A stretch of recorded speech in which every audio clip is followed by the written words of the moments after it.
So you heard our bios. I'm Steve. This is James. And we're going to talk a little bit about OnDeck and about marketplace lending and partnering with banks. So here's what I have to tell you, James, and I admit to you that this interview session is going to be a little tougher than I had planned. All I'll right. let you know, because I found out this morning that the person who started your company used to date my wife. So the first question is... That's another thing we should thank Mitch for. The first question is, what is Mitch Jacobs' address? Because I need to beat him up. Well, the good news is he moved to California, he's in LA, so you no longer have to fear. Okay, very good. All right. So I've been at some of this conference, but I've missed some of it. I apologize to the organizers. But the one conversation I heard yesterday was very interesting, and it came up during the panel discussion, and the question was asked, what partnership or what with the banks do you admire or do you think is a model? And one of the people answered that the partnership that you guys have struck with JP Morgan is innovative and a model for the other banks and for the other fintech startups. So I was hoping you could talk a little bit about that and how it came about and what exactly is the partnership. Great. Well, again, thank you all for having us. And I think before we start talking about exactly what we're doing with JP Morgan and Chase to help their small business customers, I think it's just important to talk about what we do a little bit, which is, our mission is to power the growth of small businesses through lending and technology innovation. And there's really, small businesses were stuck really between consumers and commercial entities when it came to lending. If you were to, sort of kind of go back 10 years ago, banks primarily were looking at either the owner's personal FICO score, or they were taking them through a very manual underwriting process that would take, the small business on average 40 hours to apply and then take 4 to 6 weeks to get an answer back. And that's a very robust offline process designed for very large loans, $2 million loans when a small business may need 50,000. So what we've done is we've built a technology and an analytics platform to remove that friction, both for the small business owner to apply, but then also to make that credit decision and to give them a working capital product that will help them grow their business. And so when you think about that as a foundation, what we've done with Chase is really what I think is the final form factor of how you can make it efficient and easy for a small business owner to access capital. While they can come to OnDeck directly and they can get a loan literally in under 10 minutes. So we say that we want to make getting a loan for a small business owner as easy as buying a toaster on Amazon. The reality is they already have an established relationship with the bank. And they would like to get their working capital loans through their bank as well. And so what we've been able to do is take the core strengths of each company and combine them so their customer never has to leave Chase. What are those core strengths? We've really built 3 things. One is that frictionless application. If you think about applying for a credit card, which probably most of us have done online, it's really 3 screens. And it takes, 4 to 7 minutes, depending upon how quickly you type. And so we've taken that capability along with the credit IP we've built. We've built what's called the OnDeck score, which is really, if you think about FICO for consumers, you should think about the OnDeck score for a small business owner. It's in its 5th generation now. We're in process of developing V6 of that model that will be released towards the end of this year. And it really uses over 100 different data sources, on average 2,000 data points to figure out the creditworthiness of a small business. And so we've taken that, the credit technology, the credit IP, and then lastly, it's the product structure, which was, at the end of the day, what traditionally banks were offering was either a business credit card or a 3 to 5 year term loan. And if you think about the way the small business uses capital, it really doesn't fit either one of those products. And so what we found is small businesses usually are investing in something. It has a defined payback. That may be 12 months, 18 months, 6 months. And so they can match with our product, they can match the term of the loan to how they're going to use the money and how they're going to get repaid. So you take those 3 things, which is really fundamentally what we do at OnDeck, and then you think about, what does a bank have? They have that existing relationship. It's trust. They trust their banks. they have a lot of data that we don't have. Today, we use 90 days of granular cash flow, but with a bank, we can use a year or longer. And then lastly, they have a much lower cost of funds because they're a depository institution. We are not a bank. We are a commercial lender, so we apply to all those rules and regulations, but we're not a bank. And so you take those things, we've blended them all together. So now what you have is you have a Chase customer being able to get that loan without ever leaving Chase, and it's as frictionless as a few clicks, and the loans are going directly on their balance sheet. So they're getting the benefit of that lower cost of funds. So as I said, I really think it's a final form factor that leverages both our strengths. So is the partnership, and I think this gets at it, is it OnDeck loans, is it JP Morgan loans powered by OnDeck, or is it OnDeck loans funded by JP Morgan?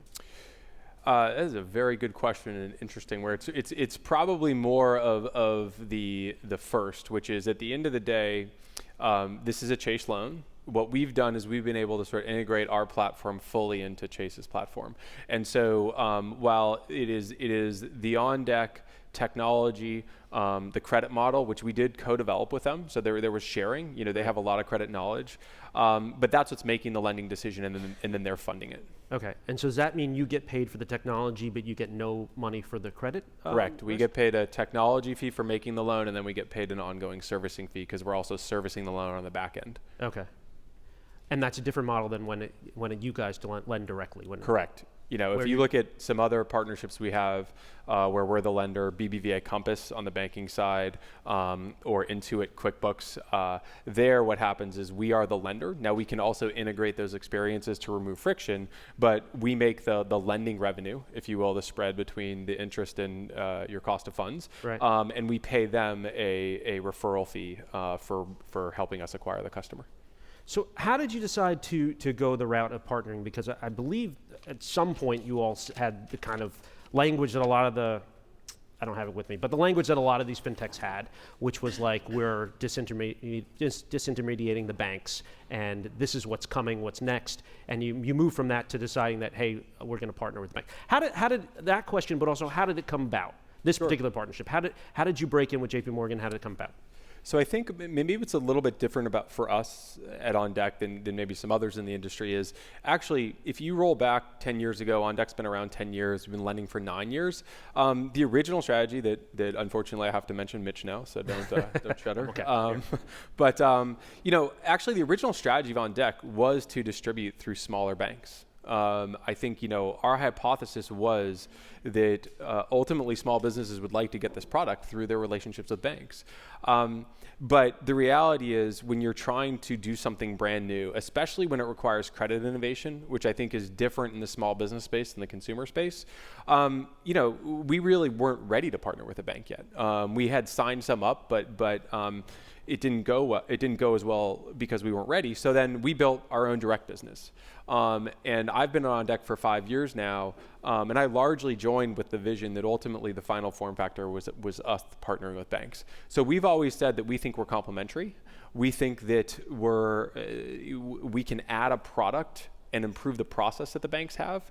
And so we've been working on this for a long time. It's been a core part of our strategy. Right. In many ways, the banks have been following some of our non-bank partnerships, like I mentioned Intuit. And then I think the way that this came about is, if you think about the decision that a bank has to make, or a larger established company, oftentimes the risk reward can be reversed from, say, a startup, right? When you're a startup or a small company, you have tremendous upside in front of you, and you have very limited downside risk. You've raised some money. If there's investors there, we take that very seriously. But at the end of the day, your job as a startup or as a growing, scaling startup is to really go after that large future growth. I think the banks, it's different. They have a lot to protect. And so, while I think there's been interest in small business lending and how it can be better in banks for a while, I think really what the industry needed was somebody to take a lead. And, we were talking before a little bit about Jamie Dimon and some of the things that he's been doing. But I think what he was able to do for the small business team at Chase is really say, we need to start adopting some technology that these fintechs are building. We need to understand how to incorporate that into what we're doing. And I think he was taking a very long-term view. He wasn't thinking about what are we going to do in 17 or 18. Right. I think he was thinking about what are we going to be doing in 10 years if we don't start adopting this technology now. So did they come to you, or did you come to them? So I mean, for people in the crowd who have their own, working on their startup or investing in a startup, like how do these relationships form? Did they come to you? Do you come to them? And then what was the length of the time before you had a deal? Yeah. So for those in the crowd that are working on it, you definitely go to them. And when you call people and they don't call you back, you don't wait longer. You call again. So look, we'd spent a lot of time cultivating relationships across a lot of banks. Uh-huh. And in this specific instance, though, I do think that the Chase team, had sort of a really sort of a very high level sort of top down direction. So our conversation started and came through some other relationships we had with JP Morgan Chase around the lending side, and they came together around when we were getting ready to go public. So on the banking side, and I think we just sort of very quickly were able to sort of realize we shared the same mission. We wanted to achieve the same thing, and their team has been exceptional to work with. I'm a little surprised to say that, but we've been working with them for well over a year now, and everyone from top to bottom has been incredible. They're great at solving problems. They're great at understanding that we might take a different approach given our history to solve a problem, but they're willing to incorporate that. So it's been a fantastic partnership. Did you talk to other banks? Like, was it a decision that you had to make? Well, we particularly want to partner with JP Morgan versus somebody else, or was that a decision you had to make, or this one kind of happened organically and you were? As I said, we've been talking to a lot of banks. I think it became very clear to me quickly that when you're trying to do a partner with somebody, especially when you're a smaller company and you're trying to partner with a bigger company, the one piece of advice I would have is if you're not solving a fundamental problem for that partner, you should really think about the how real it is that you're going to actually run the gauntlet that you need to run. Because once you get a yes from somebody at a large bank or a large company, I like to call it like a game of whack-a-mole. There's like all these little things that pop up that can stop you along the way, and without strong buy-in from the partner, you can get fairly far along and get stalled. So I think we're talking to other banks. We continue to talk to other banks. We've been, I think, very open about the fact that we intend to build a platform, and the platform actually gets strengthened by the total scale. But once we started talking to the JP Morgan Chase team, it became very clear that there was something to do, that they were putting resources behind it, and so that became our focus. Okay. And so when I talk to the big banks about what their plans are for fintech, when you talk to each one individually, you talk to the people who are in charge of fintech at different banks, they say, well, every bank is going about this differently. Some banks are going on their own. Some banks are doing partnerships. Some banks are buying. So there's a lot of different ways people are going about it. And then I say, well, what are you guys doing? And they say, oh, we're doing a mix. We're doing the smartest mix possible. And you go to each bank and they say the same thing. Everyone's doing it differently, but we're doing it all the smart way. So that can't be the case. So is it your sense that they're going about it differently? Are there some banks that are more open to partnerships, some banks that want to do it themselves? Yeah, I think that when you talk about small business, I think that 5 years ago, I would talk to folks at various banks, and we were interesting. It's like, oh, that's interesting what you're doing. That's not a good thing, by the way. Interesting does not call people to action. Mm-hmm. So I think where we are now, given what's happened in generally sort of the online lending space, I don't think small businesses, the folks who run small businesses at banks, question whether or not their small business customers want to access loans online, or they want the friction removed from the process, or they want a product set that is actually designed around their needs. I think everyone accepts that. So then you get to the question of okay, well, what are you going to do? And it's the fairly standard. We can build it, we can buy it, we can partner. And from the conversations we're having with a lot of banks, I think that you're going to see some try to build it. Now, I think that the challenge there is really the need for credit innovation. Credit innovation is hard, and so I think for those that build, will they be willing to invest to really build a new credit model? And as you innovate in anything that's analytically driven, that means you have to have bads in your model, and in lending, bads are losses. And so I think that's the core component for a bank that decides to sort of build on their own. I think buying's an option, but at the end of the day, when you look at sort of small business and the size of small business relative to the overall revenues of any large bank in the top 25, it's just not that big a part, to be honest. And so we don't think that you're going to see a lot of banks really buying specific technology just for small business. So therefore, I think that what that means is the majority are going to partner. Did you have that discussion with JP Morgan, whether they would buy you or whether you would partner? We had partnership discussions with them. Okay. So no, and I don't think, again, as I said, for those reasons, I really don't think it makes sense. And I think you'll see banks partner. I think when banks partner, though, to your point, when you hear they're saying, well, there's a mix. I think that there's really that spectrum that I talked about, the three needs: the application, the core underwriting, credit decisioning platform, originating platform, and then the product structure. And I think what you'll see is where we're interested in banks that want to partner across all three of those. Why? Because we think that that's what's needed to solve the problem for their customer. Like at the end of the day, you need to be solving a problem for a customer. If you're solving a problem for a customer, if you're making their lives easier, if you're removing friction from something that they have to do on a day-to-day basis, or you have a product that better serves their needs, that's sustainable, that's scalable. And so the reason why we're focused on that full spectrum is we think all three components are needed to do that for their small business customers. I think you will see some partner where they say, look, we just want an online application. I think that, that's primarily what, if you look at sort of the Regions Foundation deal, that's, kind of at the core, that's what it is. But, it's still more of a traditional offline underwriting process and a bank product structure, even though it's happening, more quickly than say, 4 weeks in that partnership. So I think that's where you're going to see sort of maybe the mix come out a little bit. You didn't have the acquisition conversation because they didn't want to have it, or because you guys didn't want to have it? We didn't have it, so. Okay, very good. How do you think, so this big bank versus fintech, how do you think this all shakes out, say 5-10 years from now? Like, how much of this business do the banks retain? How much of it goes elsewhere? How much of it do they evolve to retain it, even though they do it differently than that? How does our world, the finance world, if even 10 years, I mean, I'm sure 10 years from now we'll have a new way to shake out from 10 years, but where do you see things going? Well, I actually think 10 years is a good horizon. I mean, I do think, I think change takes a while. But I think if you look at the role of, what we're doing in small business, or even I think if you just look at fintech more broadly speaking with banks, I'm certainly a believer, we at On Deck are certainly believers, I wouldn't bet against technology, right? Like if you look at sort of our recent history, don't bet against technologies that make somebody's lives easier. Those tend to not only stick around, but they tend to scale and gain momentum. So I think overall, I think you'll see these technologies continue to gain momentum. And then the question is, how do banks incorporate them?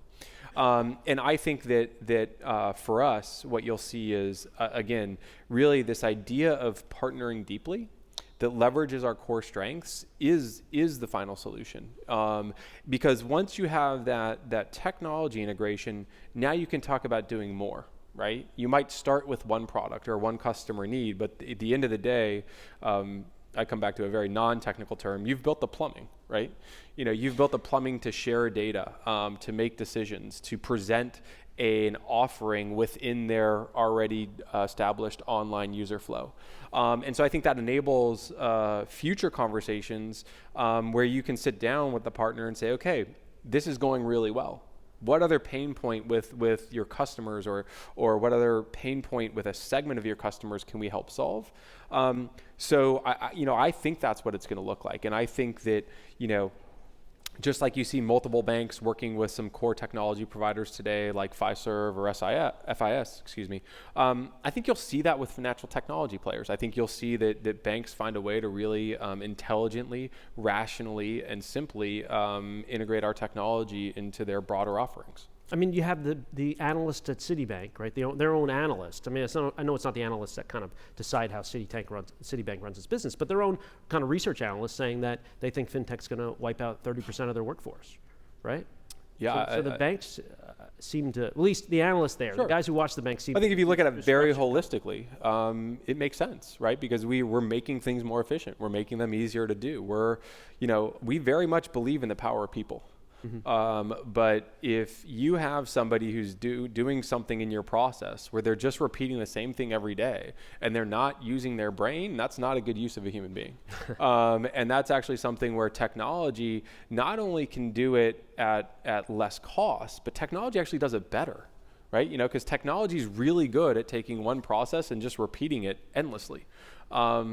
I think most of us find that boring as individuals. So, our goal is to sort of automate as much as we can, create those efficiencies. But then we have a very strong people layer that sits on top of all of our automation.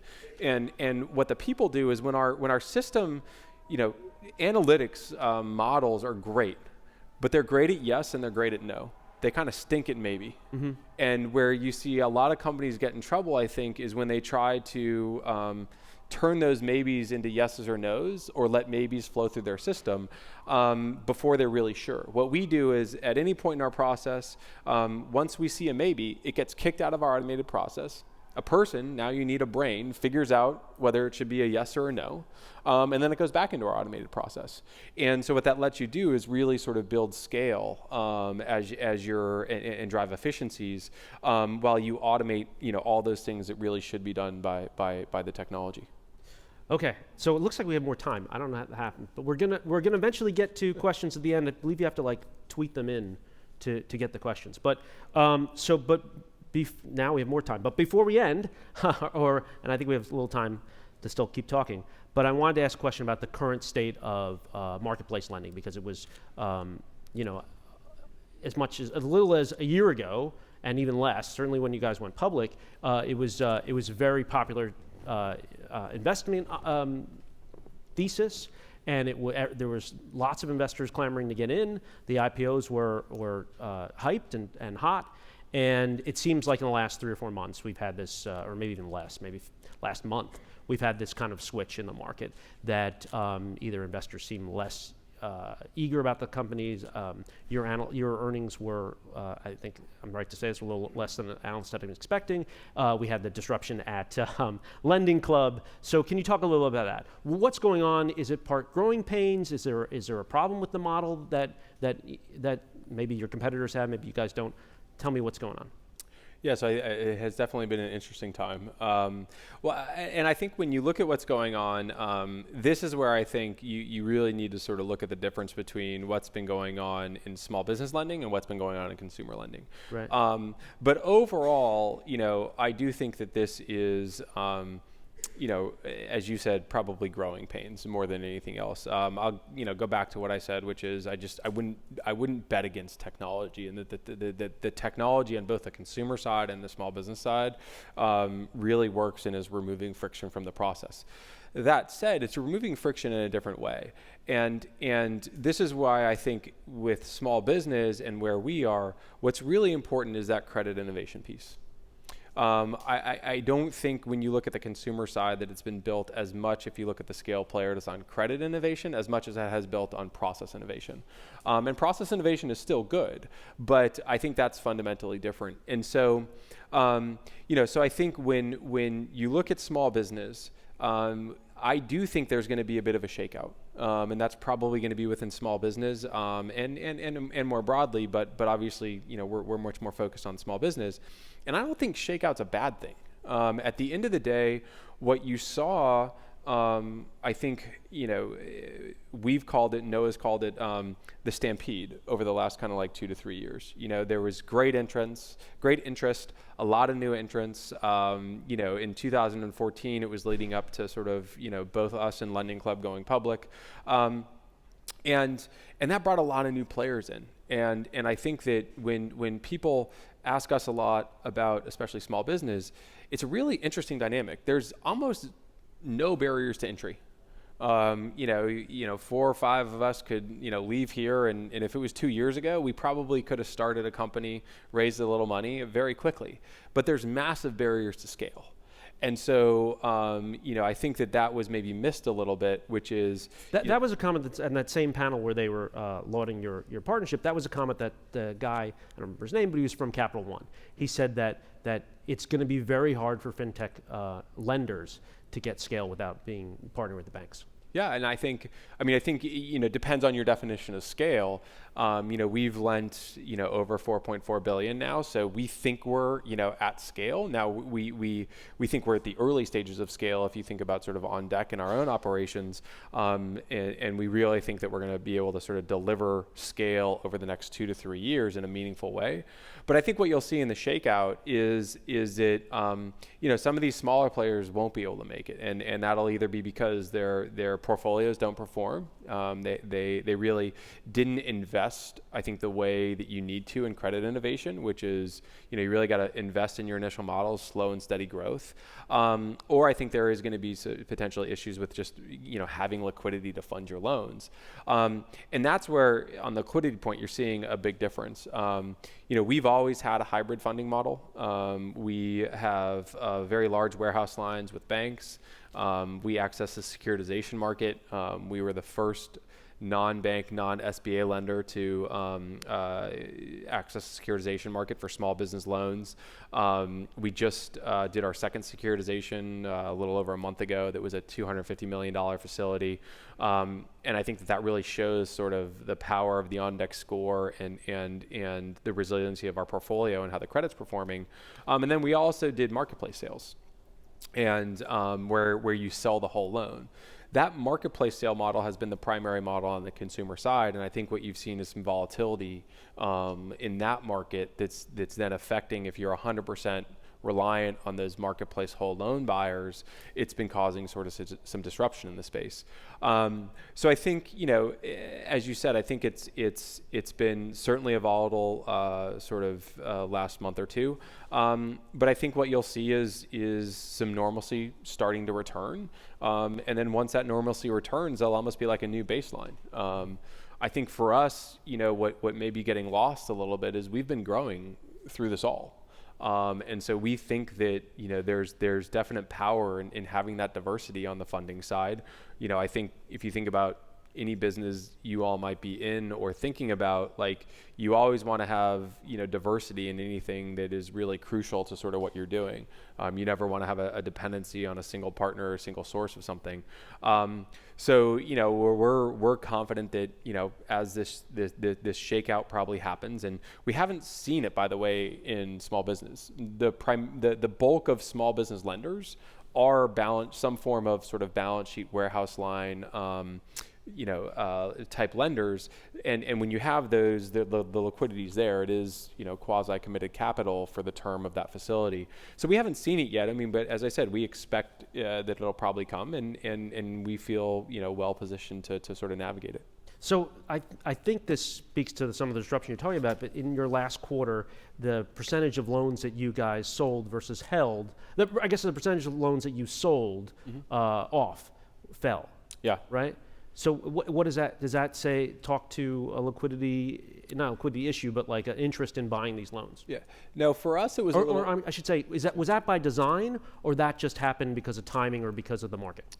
Well, I would say it happened because of the market, but by design, if that makes sense. Which is the way our model works is we sell our loans at a premium.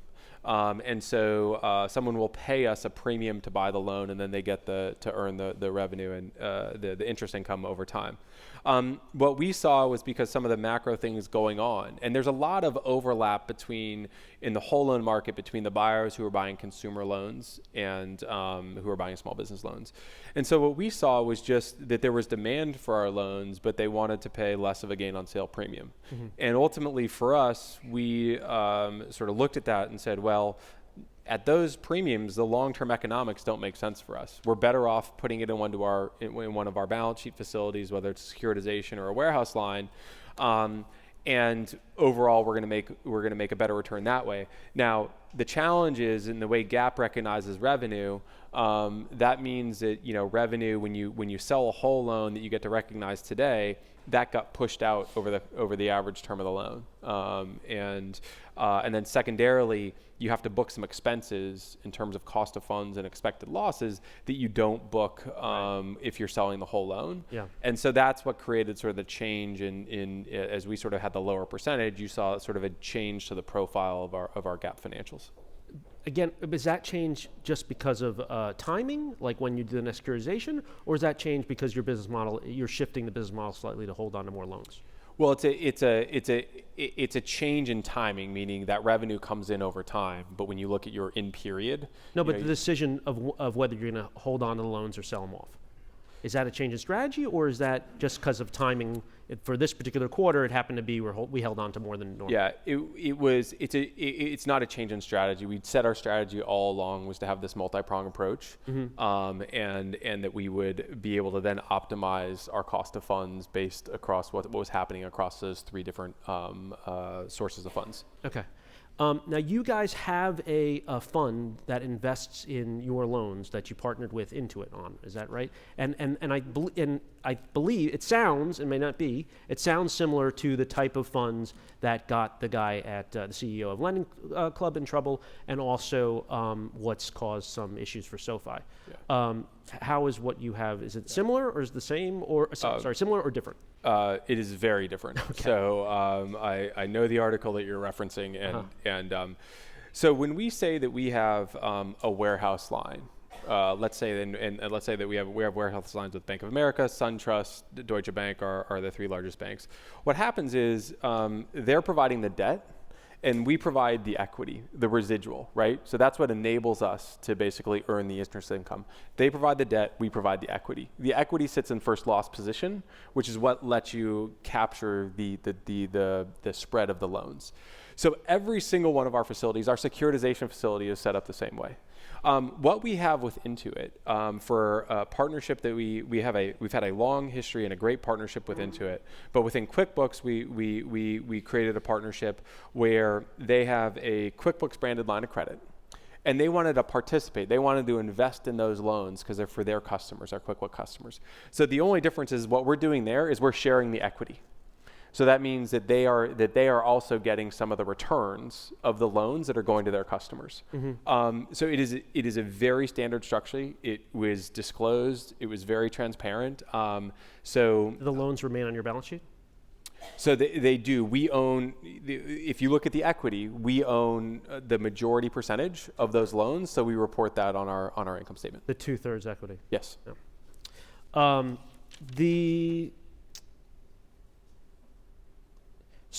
So there was another article. You said the article I'm mentioning. There was another article that was from 2014, so it's a little while ago, but it was in Business Week, or Bloomberg. I don't actually know if it was Business Week, but it was published by Bloomberg, and it said. So I kind of have two questions about this. One of the statements from the article, it was about how OnDeck partners with brokers, and it says OnDeck has teamed. This is within the article. OnDeck has teamed up with brokers convicted of stock scams, insider trading, embezzlement, gambling, and dealing ecstasy.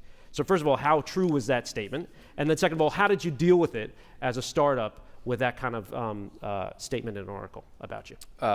We should probably not go into my views on the truth of some of the things that journalists write. I have never written about you, by the way.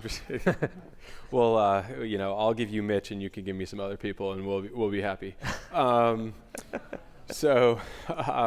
So look, we do originate a portion of our loans through what we call funding advisors. These are brokers. The sort of financial broker model is well established if you think about mortgages and other products.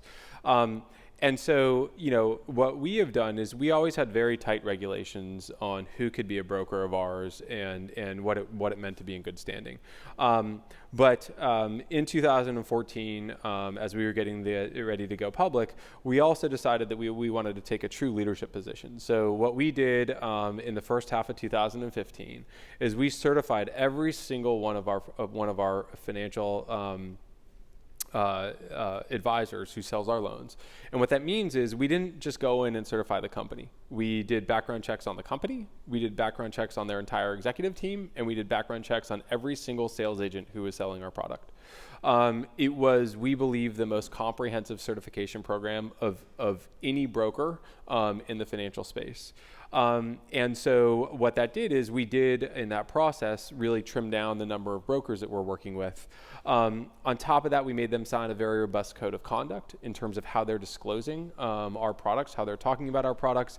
And then they're also, every single one of our brokers goes through that same full annual review, top-down, company executives, individual salespeople.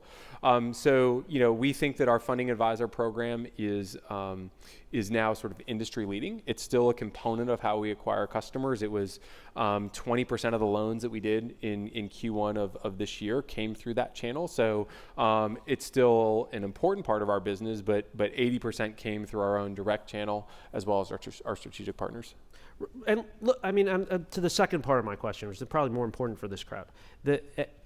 JP Morgan, I'm sure, did their due diligence on your company, right? Yeah. So how do you deal with someone looking for partnerships or just someone running a company with young, ambitious employees? How do you deal with that kind of article? What did you do internally, and then also when you're making partnerships externally to message that article wasn't what you think of your company? Sure. Well, I think first internally, look, when anything happens and questions something you're doing, I think you can probably have a number of responses, but I think what some people do is you can just sort of get angry and dismissive. I think the right thing to do is you might get a little peeved, but it's really to sort of say, okay, like let's look at this. Let's look at what's being said, and can we do something better? And if the answer is you can do something better, then you damn well should do that. And that's just a good way to run a company. We try to do that all the time, but sometimes an outside perspective, does make you sort of take another look at something. So I think that's the way you should respond internally. I think we've done that. But then I think, look, externally with our conversations, with partners or anyone else, as I said, we've lent $4.4 billion. Our average loan is just over $50,000. So we've served now well over 50,000 small businesses. I don't know if you're familiar with net promoter scores, but it's really sort of the marketing metric. We have a net promoter score in our whole company in the high 70s. When we work with bank partners and other strategic partners, it's in the 80s. And so what that says is, that puts us on par, by the way, with some of the best consumer brands in the country. If you think about like Apple, Amazon, Costco, Southwest Airlines. And that's really hard for lending companies to do because ultimately you do have to say no when you can't lend to somebody. But I think, it doesn't mean that you can't find one customer who is unhappy with their experience at OnDeck when you're serving at scale. It absolutely exists, and we do everything in our power to minimize that and learn from it, but it happens. And so, I think that when we were talking to Chase or other partners, I think they look at it on the whole. And when you look at it on the whole, we are serving our customers exceptionally well. We did a study of our first $3 billion that we lent, and what the study did it was not us, it was the analysis group in Boston, which is like an economic analysis group, and they looked at that $3 billion and they said, okay, what's incremental? Meaning, if we didn't make the loan, no one would have made the loan. And so they only took the incremental volume and they said, what did that incremental volume create in the economy? And they found that it created $11 billion of GDP growth and it created 74,000 jobs. Those are the facts. That's what we do. We deliver an exceptional experience, great service by the net promoter scores. And when you get working capital in the hands of small businesses, our economy grows. And so, I think sometimes that it gets lost with somebody trying to point out something or make a headline, but those are the facts. And so I think that's what's been sort of carrying the day as we talk to our partners. How are you approaching, or what's your sense of what the regulatory environment will be for marketplace lending? The Treasury Department put out a report, which I didn't read it all, but I did find, and I saw that you guys were mentioned 28 times. Yeah. So they know who you are, by the way, the Treasury Department. And also the CFPB has talked about that they are doing studies looking into this. So is life going to change for you all? How are you approaching it? What's your sense of, if life's going to change, what's your sense of how it's going to change? Yeah, and just to be clear, we did participate in the Treasury study, Yeah. so It's not surprising you'd be in it. and I think, look, if you start with the Treasury study, I think there's a lot of positives that are going on, which was, I think what caused that study was looking at what's happening with innovation and technology and lending, and how that's creating benefits, and really wanting to learn more about it. And ultimately, the learning more about it is a really good thing, because it sort of legitimizes what you're doing, and it says that we're here to stay. And I think, if we were having this conversation 5 years ago, the question would be, is fintech needed? Do we have a long-term role? And I think that conversation has now shifted to, yes, it's needed. Yes, there's a long-term role. So how do we sort of fit it into the greater scheme of everything else that's going on? And so I think when you think about that, there's really two main themes right now. The economic impact that I talked about within small business lending, I think a lot of people within various parts of the government understand. And so then the question is, how can we make it so this is as transparent as any other process out there? And what we've done is we've announced a coalition that with the three largest sort of online small business lenders, us, Kabbage, and Can Capital, and in that partnership, what we're doing is we're trying to take the lead on making sure that we're bringing front and center the role that we can play, and then engaging with regulators. On the transparency thing, we've also announced what we call the Smart Box, which is straightforward metrics around around rate and total cost for loans.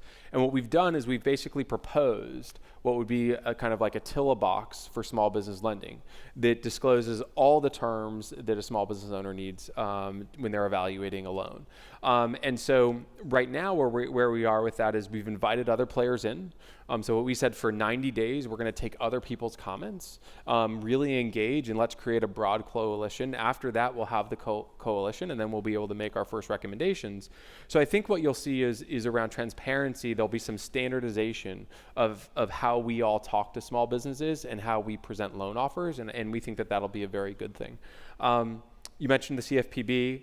I think that obviously primarily it's consumer, in their title, and they are focused on consumer lending. That said, within Dodd-Frank, they do have one specific small business mandate, which is around data collection. And that's really just trying to understand what we're all doing. And we think that if they were to create that repository, that would be a good thing. We have told them we would be happy to participate. And so I think that those trends are all good. I think where, in small business, from a regulatory perspective, there's some conversation of, is a small business owner really a consumer? And, we think that there's a lot of data and history that says they're not. At the end of the day, small business owners are smart. I gave the stats that show what you can do when you get a small business owner capital. And the reality is small businesses use capital. They access capital, they use it in a very different way than consumers. And so we just think it's really important to understand that at the end of the day, small business is commercial lending. And ultimately, that principle, we think will be maintained. But that's the one where I think there's still some uncertainty. And clearly, we have that belief that it is commercial lending. Okay, so I have one more question, then we're going to go to the question from the crowd. But the question was about Jimmy Three Sticks, right? James Robinson III. Yeah. So he's on your board. He didn't date your wife, did he? He did not date my wife, although my wife's friend, who also would know Mitch Jacobs, her daughter plays squash with Jimmy Three Sticks. Okay. But anyway, enough about me. So that seems like a very good get for you. I mean, James Robinson ran American Express, and American Express is like the gold standard in making small business loans, right? Or maybe you disagree now, but they over time they have been very well known for doing a good job with that. So how did you go about landing him for your board? Is it similar to the way you go about landing partnerships? And how important is that? Because, Lending Club also had Lending Club had this star-studded board, and that doesn't seem to help them from running into problems. So I think it's, how Jim got involved with On Deck is a little bit different because Jim now has a venture capital firm called RRE here in the city. And so they were one of the early investors in On Deck. So Jim was on the board. I've been at On Deck for 5 years. Jim was on the board long before I got there. I think that Jim's amazing. As you said, not just from, I think, his experience from American Express, but also just his experience helping companies grow as a venture capitalist and an investor. So, look, all I can tell you is his advice has been invaluable to us. At the end of the day, I think he is always a good reminder that we are, while we believe in our technology and our analytics, at our core, our foundation is we make loans, right? And so sort of credit, responsible lending, credit performance, portfolio management has always been crucial to us. And he's been a great advocate for that and helped us really grow the company while maintaining that. And I think, look, when we talk about our board, we've been lucky to add some folks to our board over the last few years. When you think about adding independents, not just your investors, we really seek people who we think can help us and who have scaled lending companies or have a perspective that will help us. We have Ron Verney, who ran Sage Software, which serves small businesses. We added Jane Thompson, who ran Walmart Financial Services. We just added Bruce Noloff, who was a CFO of E-Trade, among other things. They have perspectives that can help us. And I think that that's the right way that you should sort of design and add to your board, because I'm confident when I look out over the next 5 years that we're going to get exceptional advice from them. Great. So now we're going to questions from you all, but read from the back of the room. So we do have a healthy list of questions. The first is, given your partnership with Intuit this week, in your opinion, which company would be the fantasy partnership for On Deck? Wow, the fantasy partner. Well, all right, I'm trying to think of exactly where I want to go, but that's probably not the right way to think about it. Look, I think we can partner with a lot of folks. And without naming one, what I would say is those partnerships that are really sort of the fantasy for us is where we can integrate lending into the way that they're already interacting with a company. So if you think about a QuickBooks user, the fact that they can go in and log into QuickBooks to do something that they're normally doing and financing is right there, that's about as good as it gets for a small business. And the same thing as I mentioned with Chase, they're already logging into their Chase account to do other things, and now that access to working capital is going to be right there as well. So those are really the partnerships that are great for us, and we just want to do more of them. So the next question is, in the long term, will online lending startups continue to focus on specific lending verticals, customers, and products? Does diversification facilitate more predictable growth? Or will we see consolidation resulting in a few major horizontal players? Yeah, I think it's a great question, and the answer is probably we're going to see. I can tell you, I think we very much believe in specialization, meaning, we are all about helping small businesses and their capital needs. I do think that means that within that vertical, you'll see us continue to sort of add products. Today we have our original was a term loan product that was shorter in term. Now that goes out to 3 years. We added a true line of credit product. And so I think you can see, future products added, but we certainly believe in the specialization of focusing on really a customer segment and a customer need. I'd like to say that your questions from the crowd are just as harder than mine. So anyway, next one. So on Wednesday, we heard Ron Suber from Prosper referring to online aggregators like Credit Karma as middlemen. On Deck has also publicly said that the aggregator channel hasn't historically been a big volume driver for you. Can you talk about how On Deck's relationship with aggregators will look or change over time? Yeah, that is a great question.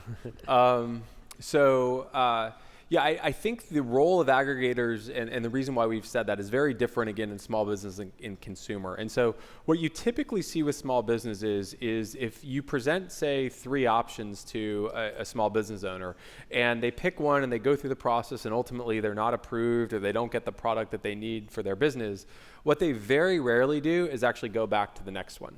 And there's a long history of that because, for a long time they might apply to a bank and they wouldn't get approved by the bank. So there's skepticism. That is definitely inherent within small business owners. And so we do have some great partnerships and relationships with some of the aggregators. But really what we look to do is we try to sort of say, okay, how can we try to use data to very quickly let them know with a high degree of confidence, yes, we can get you something, and you should feel really good about going down this path because we've used data to actually make that decision. We're not just giving you sort of some range of something that's standard off the shelf. So I think that I think aggregators have a role to play. I think that sometimes consumers want to go through that third party, if you will. As Ron said, they are middlemen, but sometimes people want that. So then when we talk to them, it's okay. Well, how can we make the experience as efficient and as data driven as possible for that small business owner? So next audience question is, from OnDeck's latest earnings report, 15% of its originations were funded by marketplace lending in Q1 versus 35% in Q4 2015. Is this temporary or a more permanent shift towards institutional sources of capital? Yeah, so we kind of talked about that. Some of the questions come in as yeah, a little bit. In terms of future, we've sort of said that given the dynamics that are going on, we expect it'll be sort of 15 to 25% marketplace for this year. Yesterday, we sort of so we think that's about right for the rest of the year. So our last question also goes back to what we heard on Wednesday from Catherine Petralia of Cabbage and Ron Suber from Prosper, that FICO is not very relevant in their underwriting decisions. What is OnDeck's view on FICO? Has your opinion on how useful and how important it is in your underwriting decisions changed at all? Yeah, so for us, I think again we're focused on the small business, and so we FICO as a score is not something we use, but when you think about any credit bureau, whether it's a personal score or on the small business side a business score, that's really a summary of a lot of granular data that the bureaus have. So what we do is we just get all the raw data and then we build our own models. And what I can tell you is with small businesses, a lot of them have what's called a thin business credit file, right? If you're running a flower shop or you're an auto body shop and you've had struggles getting capital through a bank for your business, it doesn't mean you don't need capital. It just means you've been using your personal credit to sort of finance your small business. And so what we do is we really sort of deeply look at their file if there's no business credit file. And what we're able to do is we're able to sort of say, okay, here's something that Bob's Pizza has, and we think that this belongs to sort of Bob as an individual, but we actually think that this credit within his personal credit file belongs to his small business. And what that lets us do is much more robustly underwrite small businesses with thin credit files, which by the way is about a third of the population. So it's a meaningful percentage of small business owners. So we certainly use personal credit, but we use it at a very granular level. Was that the last question? So we actually have one final question. All right. Just generally, given your experience, what would you say to a fintech firm that's thinking about going public, either within your space or outside of it? That was the one. If I had it at time, that was one of the question I had. So how do you think about? And were you guys technically a unicorn or not? Yes. You were. Okay. So how do you think? Is that? I was trying to think exactly. My daughter wants one too. So. Has it changed the thinking around to that question, the public versus private? Has the thinking changed? So I think, I think it's a really, really tough question. I think when you're looking at any big decision for your company, you just got to look at what the benefits are. And I think when we looked back in 2014, we really felt that somebody needed to take a leadership position, especially in small business. What that means is that put everything you're doing out there transparently. We had done the securitization before, so sort of the details of our loans and performance was out there. And so from that perspective, it has been a great success. And I think that, again, we benefit from being that leader and being public and out there. Certainly it comes with its challenges. but it's also You had to sort of, spend all day yesterday at an investor day. we had an Analyst investor day, but it's also made us much more sort of robust from a security compliance perspective, and that was also required for our partnership with Chase, where basically we were held to sort of their data security, their IT security, their compliance standards.